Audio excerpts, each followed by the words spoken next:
Latest updates पाने के लिए सब्सक्राइब करो news and entertainment channel.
Maharashtra में महायुति यानी भारतीय जनता पक्ष, शिवसेना, आरपीआई और अपने छोटे छोटे दोस्त होने वाले पार्टी की महायुति, और ये महायुति का उम्मीदवार के तौर पे 150 एवं से मुझे उम्मीदवार के तौर पे लड़ने का आपके सबके माध्यम से मौका मिला है। और यहाँ पे हिंदी भाषिक लोगों का एक स्नेह सम्मेलन जब हो रहा है, इस अवसर पर उपस्थित दिल्ली प्रदेश के बीजेपी के अध्यक्ष एवं खासदार मनोज जी तिवारी, बिहार से पर्यटन मंत्री श्री प्रमोद जी कुमार ने, मुंबई में मेरे साथ काम करने वाले मेरे साथी अनंत जी सुतार, बिहार से जो विधायक आए हैं श्याम बाबू यादव, श्री सीताराम शरण त्रिपाठी, अतुल कुमार राष्ट्रीय उपाध्यक्ष। गुंडागर्दी से भी कई पद तक या कई दिन तक आप लोग उसको काबू में रख सकते हो। लोगों को फंसाने के काम होगा तो भी 5-10 साल का मामला चलेगा, लेकिन मैं तो विनम्रता के साथ बोल रहा हूं कि आज तक सभी धर्म से आगे जाके इंसानियत की भावना को मैंने मेरे दिल में जताया। सभी भाषा, जात पात, धर्म, पंथ, वर्ण वर्ग को सभी लोगों को प्यार दिया। वो प्यार के खातिर लोगों ने मुझे वो विश्वास दे दिया। ये कोई muscle power, money power, share power का प्रश्न नहीं है, और ये होगा पल के लिए होगा। लोग जाने के बाद में याद करते हैं कि जिनके लाइफ में कुछ अच्छा क्रिएशन किया हो। जैसे मैं कह रहा था कि इस नई मुंबई में एससी मिश्रा और एसएन मिश्रा, ये मेरे दो साथी, यानी मैं आई एम रेफरिंग 1980 साल में एसएन मिश्रा और 85 में एससी मिश्रा से मेरा दोस्ताना बना। और जब उत्तर भारतीय संघ के तौर पर उन्होंने संगठन बनाया तो उसका संरक्षक के तौर पे मुझे उन्होंने बताया कि दादा आप संरक्षक तो करो, और मैंने खुशी से बोला कि मैं तुम्हारे ऑर्गेनाइजेशन का संरक्षण बनूंगा।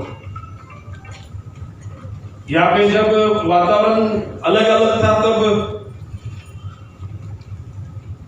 इस शहर में भी कई लोगों ने एक भाषा में, प्रांत में अलग वातावरण निर्माण करने का प्रयत्न किया था, लेकिन मैंने सबको एहसास दिया था कि भाई जब तक हम लोग हैं तब तक आपको लोगों को डरने की कोई जरूरत नहीं। और आज तक वो निर्भयता के साथ कारोबार चल रहा है। आज की तारीख में माननीय प्रधानमंत्री नरेंद्र जी मोदी, राष्ट्रीय अध्यक्ष अमित जी शाह और अपने यहाँ के चीफ मिनिस्टर देवेंद्र जी फडणवीस, जो समाज को ध्यान में रखते हुए एक हिम्मत से जो निर्णय लेने की उन्होंने जो बात की है, और वो कारण जनता उनके नेतृत्व की ओर आकर्षित हो रही है, हो गई।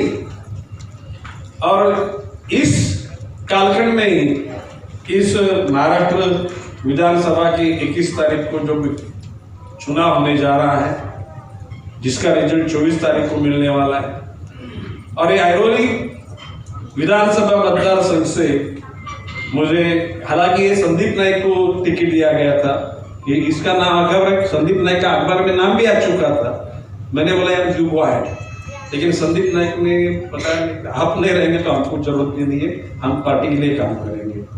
और उसके बाद फिर सबके प्यार के खातिर मनोज जी में यहाँ से प्रत्याशी तौर पे खड़ा हूं। तो जो बॉडी लैंग्वेज शरीर के लोगों की है, क्रॉस सेक्शन लोगों की, तो रिजल्ट तो लग ही चुका है। आज बड़ी किस्मत से हम लोग थोड़ी देर के लिए मिले हैं और नवी मुंबई के इस BK 17 हॉल में हम लोग उपस्थित हैं। चुनाव का समय है और इस चुनाव में सब लोग अपने अपने हिसाब से कोशिश कर रहे हैं कि महाराष्ट्र में फिर से भारतीय जनता पार्टी के महायुति की सरकार बने, देवेंद्र फडणवीस जी फिर से महाराष्ट्र के मुख्यमंत्री बने। और जे आयल बा सबका ये उद्देश्य बा।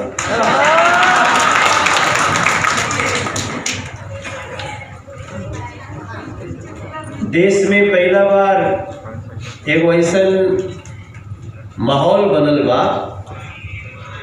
कि सब अपने अंदर कोशिश भी करे तो कोई बड़ी गलती सरकार में नहीं निकाल सकता है। और यही बात कहने के लिए, यही बात समझाने के लिए आज हम लोगों के बीच में बिहार सरकार के कला, संस्कृति एवं पर्यटन मंत्री हमारे प्रमोद कुमार जी भी यहाँ पे उपस्थित हैं। जोरदार ताली से एक बार फिर से स्वागत करूँगा। हम प्रमोद जी के संगे मॉरिशस वगैरह भी घूमने वाले, इनका संगे बहुत दूर दूर तक मलेशिया, सिंगापुर भी गए वाले। हम लोग भोजपुरी समझते हैं यार।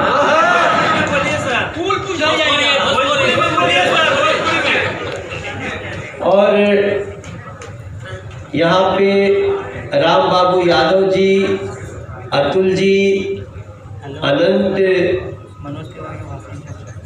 सुतार जी, अनंत सुतार जी, सीवी रेड्डी जी और पारिक जी, फिर सुनील सुतार जी, विजय मिश्रा जी, प्रदीप राणे जी, और मंच पे जितने लोग बैठे हैं सभी लोगों का स्वागत। और जो सामने भैया लोग बैठे हैं, बहन जी लोग, दीदी लोग बैठी हैं, हम सभी लोग आज यहाँ पे इकट्ठे हुए हैं गणेश नायक जी को विधानसभा में इस चुनाव में सिर्फ जिताने के लिए नहीं बैठे। जैसा उन्होंने अभी मंच पे कहा कि हम एक बार 1,10,000 से जीते बेलापुर, फिर 1,12,000 से जीते, लास्ट बार 1,18,000 में, तो हम लोग इसलिए जुटे हैं कि इस बार जब गणेश नायक जी, उनके बारे में तो सब जानते हैं, और गणेश नायक जी का एक परिचय है कि वो व्यक्ति न्याय के साथ खड़ा होता है और अंत तक उसका साथ देता है। तो ऐसे व्यक्ति के लिए हम लोगों को भी खड़ा रहना चाहिए। वह भारतीय जनता पार्टी में है,